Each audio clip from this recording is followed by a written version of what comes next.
Hello Aquarius, thank you for joining me for your weekly forecast for week commencing the 27th of August for the Sun or the Ascendant. Last week's full moon was very much to do with resources, but the full moon in Pisces actually dissected a very positive trine between your two ruling planets of Uranus and also Saturn. Saturn's stored away in the most psychological, private, and some would even say secret part of your scope, whereas Uranus is in an area which is very much to do with home, family, property and emotions. It's possible that past experiences, savings, legacies can pay off you fantastically well in terms of improving your resources. With Jupiter high in the sky for you in the sign of Scorpio and angling up brilliantly to the planet of change, Pluto, you could also find that something you've been working on quietly behind the scenes can now give you a massive dividend in the most pleasing of ways. It may be something that you've been struggling with for some while, and suddenly everything just seems to flow much more naturally. However, Venus and Mercury are also continuing a lovely alliance. This is much more providential around your social situation, around travel, new experiences, and there really can be some wonderful developments here. But with the Sun in a much more serious part of your scope, which cannot be denied, it's also true that Venus is forging a less than positive angle with Pluto, which runs on from last week. If someone seems to be bigging something up, or even bigging themselves up, just proceed with a little bit of caution. Just also be conscious of your own motives when it comes to loot and also lust. It's been a real pleasure being with you. I'd love it if you would like or comment on this video, or if you've yet to do so, please do subscribe to this channel. Thank you. Hello Aquarius, thank you for joining me for your Sun or Ascendant forecast for August 2018. A lot of astrologers are going to be talking about on YouTube particularly the number of retrogrades there are this month. And it is true your co-regents of Saturn and Uranus, at least from the 7th of this month, are going to be tracking backwards. And it's also true that Pluto is in rewind, and both Saturn and Pluto are going to be joined by Mars on the 13th, also in this very sensitive 12th house. So I do feel that as far as Aquarius people are concerned, there is some merit in thinking very carefully about what these retrogrades mean. The 12th house transits that Saturn and Pluto are going through are really quite challenging. If you think about it, Pluto is about revelations, but it's also about secrets. It's about power, but it's also about transformation. It's about the underworld. It's about betrayal, but it's also about ruthless desire. So that's a lot to put in the 12th house, which is very much to do with our past, to do with our fears, to do with our anxieties. And then, of course, Saturn joined this location on the 17th of December last year, and Saturn, although it is the co-ruler of Aquarius, and therefore gives the more traditional side of Aquarius activity, the duality between the more traditional side and the modernity which comes from the zany energies of Uranus. Well, Uranus too, or Saturn too, I beg your pardon, that, of course, is tracking backwards.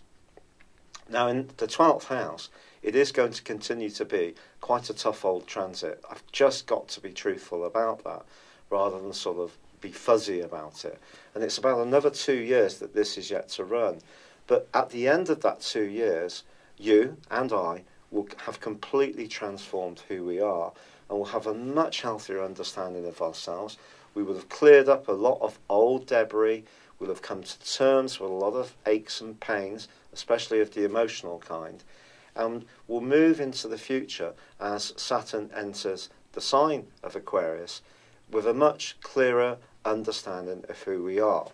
But there is no doubt that with Mars stirring things up in Aquarius for the first 2 weeks of this month, and still clashing with our modern ruler of Uranus, that there can be some tensions, some frustrations, particularly with people close to us, particularly with things to do with our home, or if there are any emotional frustrations, these two could seem really quite hot to handle.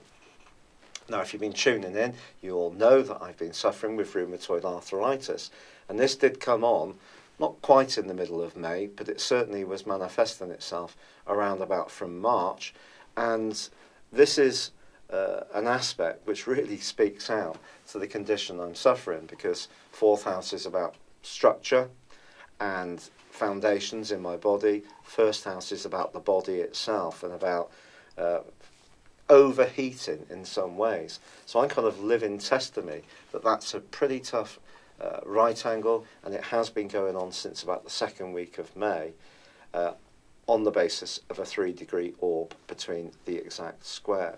So we've got 3 more weeks of that this year, despite this month, despite the fact that Mars is going to invert back into the sign of Capricorn on the 13th. So Mars moving into the 12th house can stir things up even more. So any past debris that Saturn and Pluto have been probing and creating restrictions around, or creating mischief, perhaps people have been coming forward in a less than pleasant way. And we've been finding out a lot about who we can really trust and rely upon. Well, Mars moving into the 12th house can see things that we've been considering in a more reflective way become much more explosive, with energies being quite choppy in terms of emotions. So just be conscious of this stuff. This is the real astrology. I read about deep astrology from the Leo King. Well, isn't all astrology about deepness? Or I read about the wonderment of Jupiter from Sunshine People that do YouTube astrology. I just try to be real and tell you about the planets in a fair way, which isn't fearful, it's just real. So what are the opportunities this month? Well, there's a fantastic one, to be honest, right at the start of this month, because the Sun from the 3rd to the 10th is squaring up with Jupiter. Now, Jupiter is a planet that requires some care, and ironically, I actually have this aspect in my natal horoscope. And people who know me well would say I'm quite an enthusiastic person, if a little bit shy. And if there is something that I really like, whether it's a track that grips me, or someone I think is just the real deal, or food I really like, I'll be keen to share that with the people I truly care about. So the square can be very positive. It can also make us very generous. So the Sun is in the 7th house, which is about relationships, and Jupiter is in the 10th house on the solar horoscope for Aquarius, which is all about work. And it's about the people we interact with in our worldly interactions. So there's an opportunity between the 3rd and the 10th to meet someone and make a fantastic impression. Just don't try too hard. Don't overgild the lily. Don't say something or pledge something that you can't follow up with a firm action. And you can really turn this to your benefit. Now, of course, on the 7th, although Uranus goes into a retrograde, could make you think a bit more about some of the freedom you've needed. 1 minute being close, 1 minute being a bit more up close to the people we care about. I do feel it's Venus has moved that day into the sign of Libra on the triplicity of air, which is wonderful. If you're born right at the start of Aquarius like I am, that's going to be a delightful few days for having fun and just being with the people that we really like to hang out with. But Venus moving through this location is also about travel. It's also about opening our minds. And it's also about being open to people from very different backgrounds and cultures to us. Now, if you're a very Uranian Aquarius, who's very much attuned to people who are different, then this may be an echo of how you are anyway. If you're a much more Saturnian Aquarius, then it can be a call to action to try to put some of your more traditional way of thinking and being to one side, be a bit less fixed, obviously the quality of Aquarius, and be a bit more flexible, go with the flow, and just see what happens when it comes to invitations to socialise, be with different people, especially if you're single, just see where it might lead. Now, the 11th is obviously the big day of the month, because we have a partial solar eclipse in Leo. So this is really exciting. An opportunity to bounce back from some of the challenges of the total lunar eclipse in Aquarius, which is actually happening today as I record this, because I am late doing these, which I apologise for due to my health issues that I've had recently. But you know, this is an opportunity to interact in that skillful way, to be a bit more dispassionate than some other signs, because it gives us the gift of seeing other people's viewpoints. But this is partial solar eclipse. It's also asking you to embrace your viewpoint. And if you've got skills, qualities, alluring energies, having the confidence to go out and interact with others. Now, of course, you'll be thinking, Patrick, you haven't mentioned Mercury yet. And it's true, Mercury is tracking backwards, and we all know that Mercury retrograde can be a right pain, but it can also provide opportunities. I really believe this.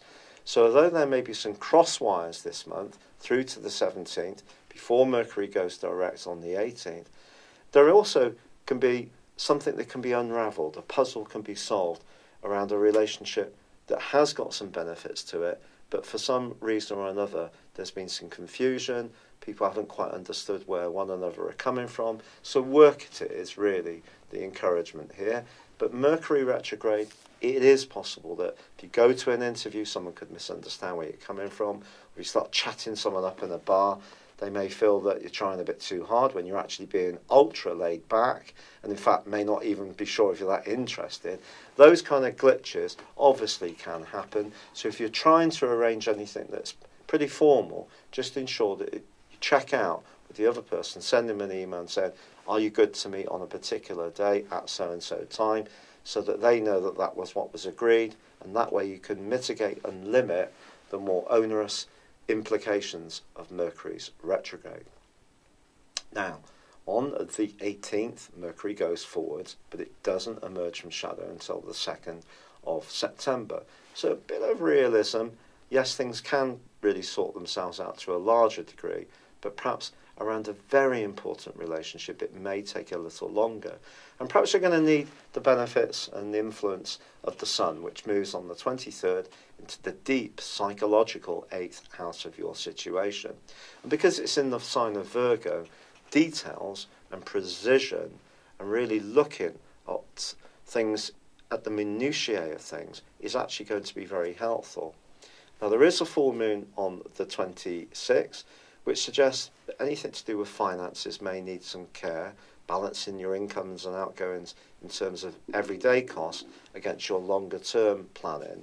But the full moon does intersect the great link between Uranus and also Saturn that I told you about earlier. So I think this full moon can be largely quite helpful as long as you're working at your resources and conscious of what they are.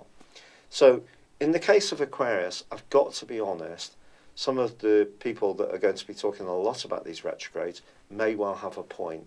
It's not necessarily going to be an easy second half of the month, but it just depends on how hard you've been working on yourself.